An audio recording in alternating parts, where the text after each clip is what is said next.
Hey mama, if you're listening to this, you might be carrying a secret that feels too heavy to speak out loud.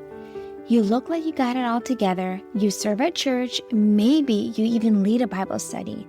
You smile when you drop off the kids, but no one sees the other side of you, the one that comes out behind closed doors.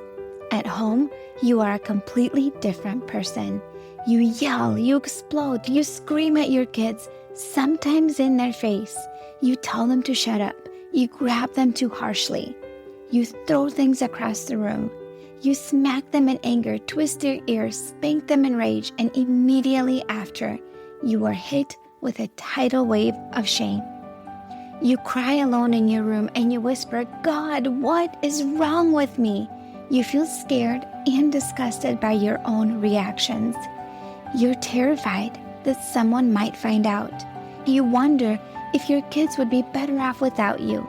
You feel unworthy, broken, and too far gone to be redeemed.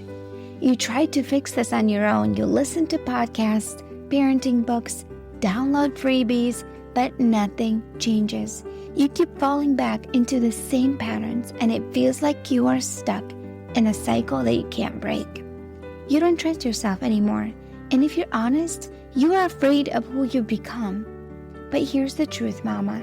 You are not beyond hope. You're not alone, and with God's help and the right support, you can change. I'm Elizabeth, a mom of 4 and an anger management coach for Christian moms. And inside my Calm Christian Mom coaching program, I guide women just like you through a powerful transformation. This isn't shallow behavior management. We go deep. We address your triggers, your stress, your mindset, your nervous system, and the spiritual root behind your patterns. We invite God into every layer and walk hand in hand towards healing. In just 12 weeks, you can become a completely different mom, unrecognizable. One who leads with patience, not panic. One whose children feel emotionally safe around her. One who cultivates peace. This summer, I'm offering a Calm Mama strategy session, a powerful 15-minute one-on-one coaching session designed to help you uncover the root of your anger and receive spiritual, emotional, and practical support. It's your chance to experience what coaching is like with me before diving deeper into ongoing support. If we both feel like the full program is the next right step, we can talk about what that looks like for you. You don't have to keep living like this. Your family is worth healing, and so are you. Use the link in the show notes to book the Calm Mama strategy session.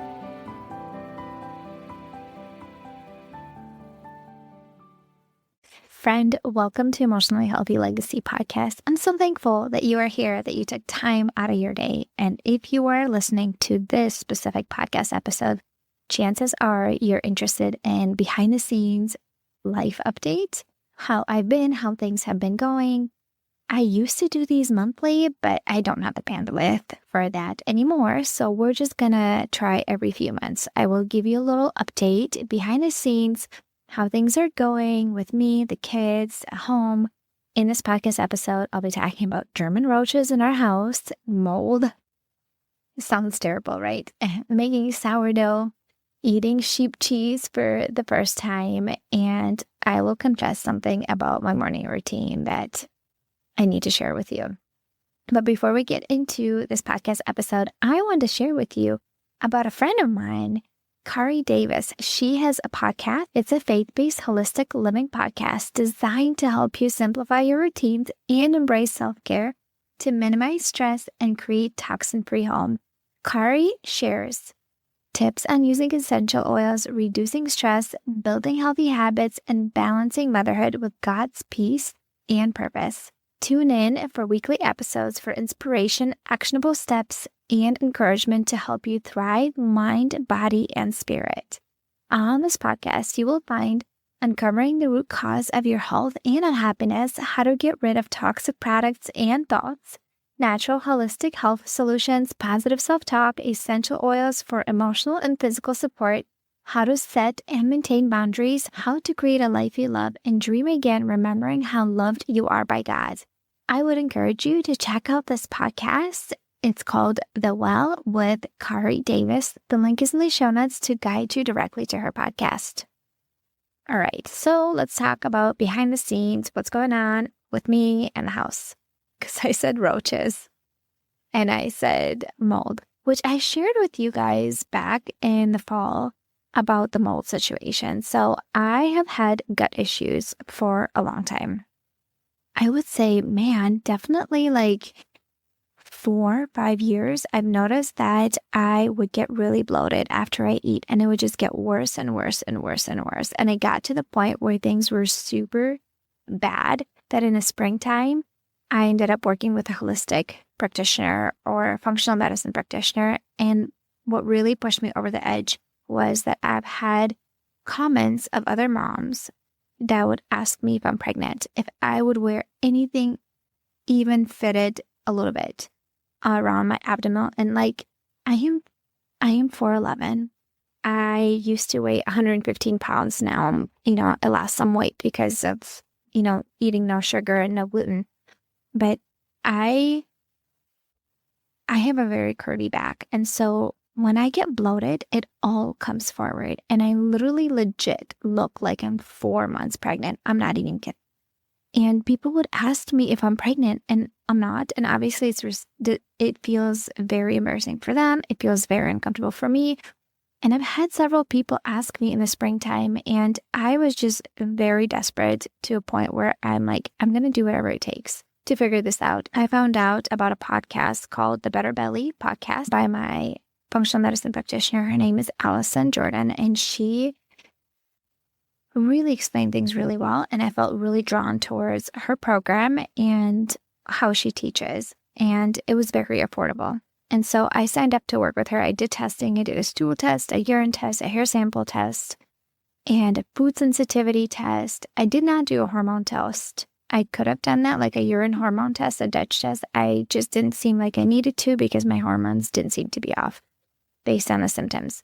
And anyways, it came back that I have permanent sensitivities to certain foods like gluten and dairy, which I can have like sheep, milk and sheep yogurt and sheep cheese or buffalo cheese or goat cheese, but I cannot have dairy.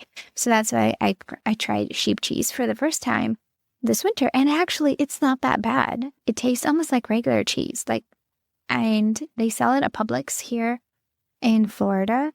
And even Costco had sheep yogurt, vanilla sheep yogurt, which is really, really good, by the way.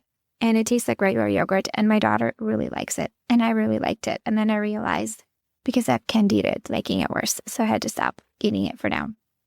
Anyways, my testing came back that I had a bunch of issues with my gut. I had food sensitivities, like I mentioned. Some of them were permanent. Some of them are temporary until my gut heals. The permanent ones, big ones, are gluten, dairy, corn, and quinoa, buckwheat, rye. Anyways, but gluten and dairy is huge. That a lot of food pretty much is eliminated. And not that we really ate unhealthy. We ate pretty healthy and I made a lot of meals at home, but we would eat gluten. And so now I had to cut that out, which I have for over a half a year already. And I'm used to it by now. And then I came back that I had candida. I had hidden copper toxicity. I had mold in my body. I had low stomach acid. And then parasites. So I had to address all of those things and do protocols for all of them. Well, the biggest thing is that I did one round of, and I was getting better. And then all of a sudden, once I was towards the end of my candida protocol, I got sick with strep throat and I could not do anything to get rid of it. No natural treatment was working at all for weeks. It was getting worse and worse and worse. I ended up getting antibiotics, and antibiotics destroy your guts. So then it flared up my candida symptoms. So then I did a second round, 2 more months of candida protocol. And then it was getting a little bit better. And then as soon as I stopped the candida, my bloating got worse again. It's not as bad as it was when I first started. I mean, it was horrible when I first started the program, but it's still there, especially when I eat. And if you eat and you have bloating right after you eat, very likely you have candida in your body. Well, I tapped to my practitioner and she says, if it keeps coming back, it's very likely the root cause is mold, that it's not letting the candida to go away. And I know I have mold in my house because I did a dust test where you collect dust around the house and you submit it and it tells you that you have mold in your home. And it's what kind of mold and the levels of mold. And we have moderate amount of mold. Even though this house is really nice and it has been remodeled, my landlords, when they bought this house, it was old. They completely remodeled it. But as we had conversations with them, they've had water damage in the kitchen where under the baseboards, there was water damage. And it's dry now, but there's probably dry mold that gets up in the air. And in order for it to be remediated properly, it would cost a lot of money. You should not be doing this yourself. Or if you are doing it yourself, you really need to know what you're doing. You need to have special protocols. Otherwise, you would spread more mold through the house. And so we're not going to do that right now because it's a rental property and it's not like a life or death situation. It's bloating. That's my symptom. Besides the point. So I need to address the mold issue. We can't move at this point. We are staying here in this home and for the next year or so for sure. And my next best option is to do an air reactor. It's called high-tech air reactor, and it kills the mold spores in the air that you're breathing. So it doesn't get to the root problems, but it addresses the mold that's in the air that you're breathing, and it helps you not breathe as much mold. And it's a $2,000 machine, which that is my next step, is to purchase that machine. I really want to do that because then I'm breathing less mold. And then I'm able to do a mold protocol and a candida protocol. And hopefully that will reduce my symptoms. So I was thinking, okay, well, maybe it's just my practitioner that's thinking of this. And who knows if this is true, right? Because I haven't heard this information anywhere else. So I thought, well, I'm going to, see if I can find someone else who knows much about candida and, low stomach gas and all these things. So I found somebody else who in the podcast app who specializes also in gut health. She's a practitioner in, I think, maybe England. She has an accent. I would think it's England or maybe Australia. Anyways. And she, as I was listening to a lot of her episodes, she was saying the same thing. And they're not related at all. They don't know each other. They're like in completely different continents. And she was talking about getting rid of candida, and she talked a lot about other things that my practitioner talks about. And then she said, if I have a client that did the candida protocol and they keep coming and the candida came back, I always look for mold if that is an underlying issue. And so I know that is part of my issue. And so that is something that needs to be addressed. And the mold, the house looks beautiful that we live in. It's been fully remodeled. It's really modern. It's really cute. Like you would never tell if you come into the house and it doesn't smell like mold. Like you would never be able to tell. The only way that I know is because I did the dust test and it came back. And that specific mold that I have is from water damage. And my landlord has shared with us that they've had water damage in the kitchen. And he's like, oh, it just dried out. And then the baseboards, got flat again, but it's underneath there. And so anyways, that's the whole story. I know we could push to get them to remediate it properly and all the things. And maybe we could, but we're choosing not to because they haven't raised their rent in 3 years. And so we're just kind of leaving it at that. And hoping that when we move out, I will be very intentional about making sure it's a mold-free home. Or if we're building, by the way, new builds can have mold too because, the boards and stuff are laying out in the rain and then they just put them up in the house and then they just cover them up. And oftentimes there's actual mold growth in brand new homes and you have no idea because you're like, oh, it's a brand new house. So just kind of like an FYI. If you have a bunch of health issues, and you come back to all the doctors and everybody's like, oh, everything is fine. Everything is fine. All the tests are normal. And then you keep having all these unanswered health problems. Look into mold. And I would highly encourage you to check out my practitioner's podcast. It's called the Better Belly Podcast, and she talks a lot about that. All right, moving on. So I told you that I tried sheep cheese because I couldn't have any dairy and actually really liked it. I like that. The other thing I wanted to share with you is that we've had German roaches in our house since I would say September. I don't know if it's like a piece of furniture that we bought that was used that brought the roaches. All of a sudden, we start to see roaches in the kitchen and some in the laundry room, which is right next to the kitchen where I have my pantry. And it was not a lot, but several roaches every single day, German roaches. And if you know anything about German roaches, they reproduce really quick and they're really hard to get rid of. And my landlord came on and he sprayed the kitchen, and then, he suggested certain bait, and I tried that, and then I tried another bait and it wasn't working.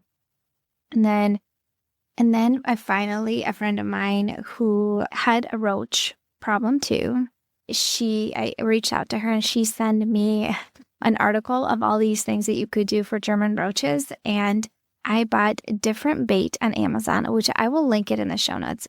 This bait actually has a lot of reviews and pretty good reviews, and some other like circle white looking things that maybe collect their eggs. I don't know. But anyways, I put them all over the kitchen.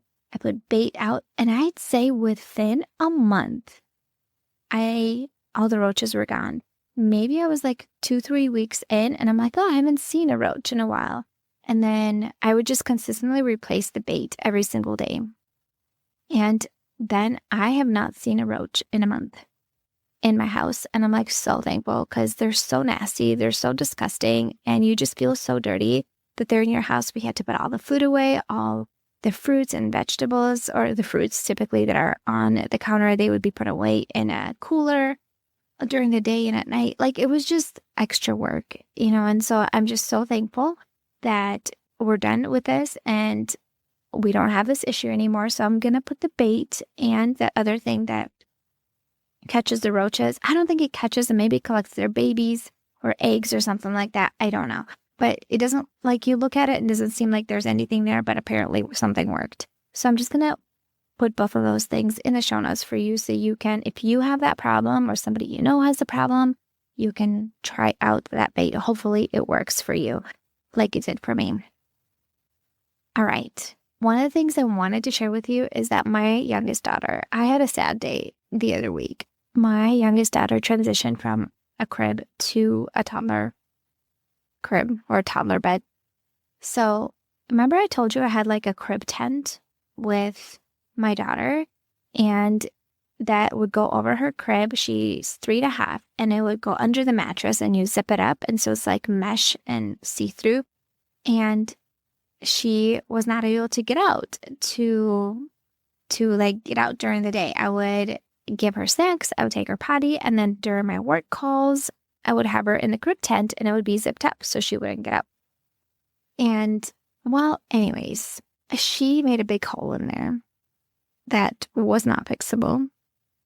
And it was time to get rid of the crib and take off the front of the crib and make it into a toddler bed. Well, anyways, I was sad for 2 reasons. Sad that I did not have a contained safe space for her because she can get out of any high chair now. That was one sad thing. And then the other part I was sad about is that my youngest is growing up. We do not plan on having any more kids. And my daughter is growing up. And she's 3.5. And that crib was the same crib we brought our oldest home to. All my 4 kids slept in that crib. And now she is getting older. She's not in the crib anymore. She's not my baby anymore. And she's in the toddler bed. And it just feels really, really sad. It felt really sad for me. I was like crying about it. And so maybe you relate to that. Maybe you don't. But I love the fact that my kids are healthy and they're growing. And at the same time, it's bittersweet. And I feel sad that they're moving on to the next stage. And I'm not going to have a little baby anymore. I mean, it's just sad. Anyways, that's something I wanted to share with you. It's been quite cold here in Florida, Jacksonville, Florida this year. A lot cooler than it normally is. The other 2 winters we were here, we had like 1 week that was in like 50s, and then the rest of the winter was in 60s and 70s, like high for the day. But this year, my goodness, there was so many days. It was like in the 40s. And we even had like at night, it would go down into the 30s. And it's like, we did not move from Minnesota to Florida for this. I don't know what this nonsense is, but it was a chilly, like for, man, 2.5 months. It felt, I mean, we had warm days here and there, but boy, it was a lot cooler than the other 2 winters. So that is something that was unusual for us this winter. And my 3 boys, really got into street hockey. They got rollerblades for their birthdays in January, and well, 2 of them have birthdays in January, and the other one already had rollerblades. And they have a friend down the street, a girl who plays hockey, and then she practices with her dad hockey, and they do street hockey, and my boys just absolutely love it. They are out there for hours playing down the street, and I am so thankful that they have somebody that they can do that with. Speaking of that and gratitude, that girl, she is maybe 10 years old, and something that really, every time I see her, I am reminded how grateful I am for my health and where I'm at right now. And that little girl, her sweet poor mama has Huntington's disease, and her mom is my age, in her mid-30s. And she's at a point where she cannot take care of herself at all. She needs a full-time caregiver. She cannot feed herself. She cannot clothe herself. She cannot do anything. She's in a wheelchair. She sits in her bed all day long. She can't take care of herself. And so Huntington's disease, it's debilitating. And when I see her, I just am filled with gratitude, and I am so thankful that I am healthy and that my kids are healthy and that I am able to take care of my family. And sometimes, we complain about all the things as moms that we have to do and do this and do this and do this. We have so much on our shoulders. And then when you see something like that, you're really reminded, you're like, I am so fortunate. I am so grateful that I have my health, that I can do a laundry, that I can feed my kids and then make breakfast for them, that I can dress my kids, that I can brush their teeth, that I can drive my kids to school and pick them up and to activities, that I can go on, field trips with my kids, that I can sit down and read a book because she's at a point where she can't even talk. And I'm able to do all these chores for my family, and not chores, like take care of my family because of my health, my physical health. And so I just want to maybe redirect your mind to being grateful for what you do have and all these opportunities to take care of our family. I think it just really redirects our mind to what really matters, and how physical well-being and mental and emotional well-being, they all matter. But I mean, physical well-being, if you're not physically well, like you are falling apart and you can't physically take care of your health. Your family, if you're not mentally well, you're struggling emotionally as well. And it bleeds into your family and your home as well. So it is important for us as much as we can to take care of ourselves. The condition that she has is a hereditary condition, so that's not something she can prevent.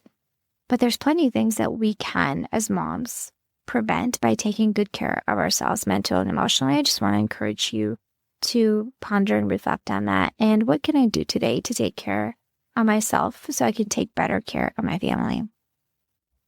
And the last thing I wanted to talk to you about and share with you is I made my first sourdough bread this week, last night, my first one. I really did. So I don't eat gluten or dairy, and sourdough is, gluten. Well, my family does, and my boys eat a lot of bread. And I feel like I've been buying, sandwich bread so much lately. And they just eat nonstop. They come from school, they're hungry. They just grab a piece of bread to snack on. And I just go through that bread so quickly. And obviously, even like a healthier version of it, they're pricey. And then also on top of that, they still have a bunch of things in it added. And sourdough is literally made out of water, flour, and salt. That's it. There's nothing else in there. Anyways, I decided that I want to try it. And I told my husband, I'm like, I've been thinking of trying sourdough bread. I just feel super intimidated. Like if I try it and it doesn't work out and I mess it up, my husband's like, who's going to get you in trouble for that? I'm like, nobody. I don't know. I just feel intimidated by it and I haven't tried it. It's just like, I just feels like it's going to be hard for some reason. I don't know, like super time consuming, super hard. And so I would just like resist it for many years, even though like I have friends that do it. I have extended family that do it. And anyways, I decided to try it. I made the starter from scratch all by myself. And it took about a week. And then I made my first sourdough bread. And I used Natasha's Kitchen step-by-step tutorial. She has a YouTube, and if I just type in Natasha's Kitchen YouTube sourdough, and it's going to show you the tutorial for the sourdough starter and how to make bread. And that's what I used, the tutorial I used. And it turned out really well.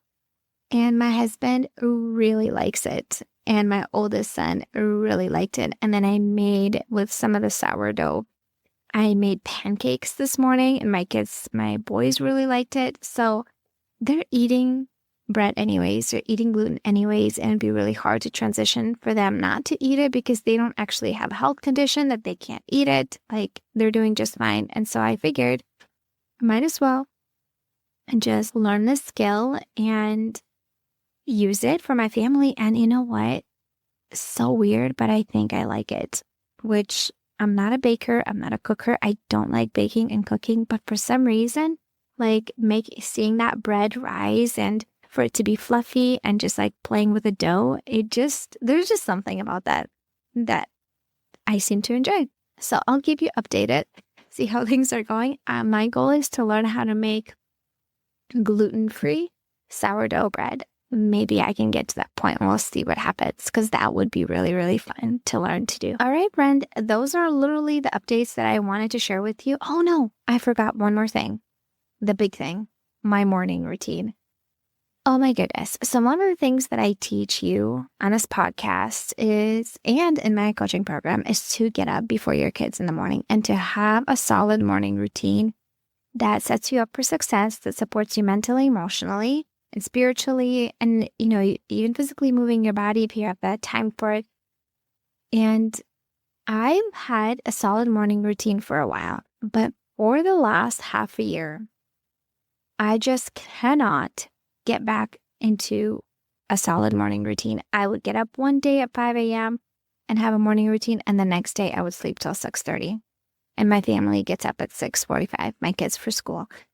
And then I would do another day, I would get up at 5:30, and then the next day, again, I would snooze my alarm and go back to sleep. And listen to me, I am so committed to snoozing this alarm, it's not even funny. My phone alarm is in my bathroom sink, by my bathroom sink.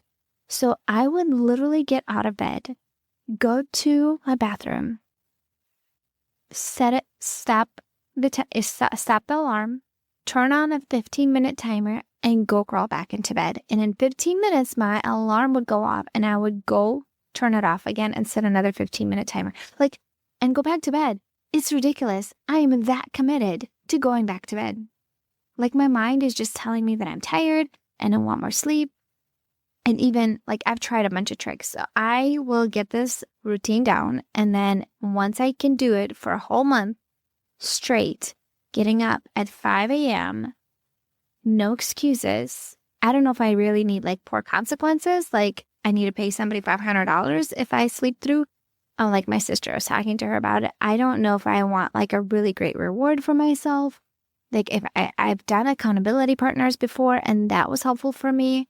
Anyways, I just want to be honest with you. Even though I teach this, I have slipped back, and it's been really hard for me to be in a good, consistent morning routine that is really supportive. And I will have days that when I do get up in the morning and I read the Bible, I journal, I move my body, I read a book. Like, I feel 1,000 times better the way I show up that day. And then the days that I sleep until I need to get my kids up for school, I don't feel that great mentally and emotionally. And I feel it and I see it in my capacity levels, not to the point where it's like massively significant to where like, oh, I feel completely terrible, but I notice my mental capacity and how I show up.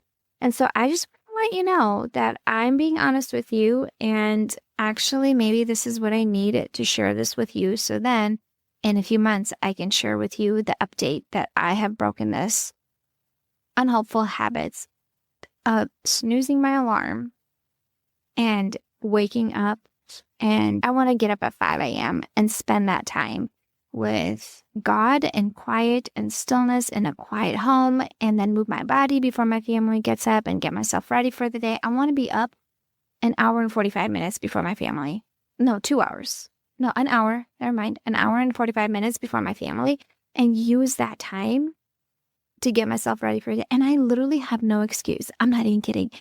Well, my toddler has been coming to our bed at night now that she can't get out of her, toddler bed.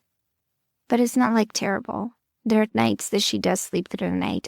My kids go to sleep by 9:30 p.m. I can go to bed earlier.